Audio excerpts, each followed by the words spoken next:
مشہور زمانہ جہاز ٹائٹینک پر تقریباً 2230 لوگ سوار تھے، جن میں سے 706 کو بچا لیا گیا تھا۔ اس کا مطلب ہے کہ 1500 سے زیادہ لوگ ڈوب گئے تھے۔ اسی المناک واقعے پر ہالی ووڈ میں ایک فلم بھی بنائی گئی تھی، اور وہ آج تک کی سب سے بیسٹ اور بہترین موویز میں شمار کی جاتی ہے۔ مطلب ایک سپر ہٹ مووی۔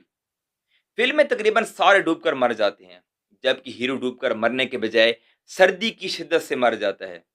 جس نے بھی یہ فلم دیکھی ہے، ڈوبنے والے سینکڑوں بچوں اور خواتین کے ساتھ کسی کو بھی ہمدردی کا اظہار کرتے ہوئے نہیں دکھایا گیا، حالانکہ یہ خواتین اور بچے بڑی ہی بے بسی سے ڈوبتے ہوئے مرے۔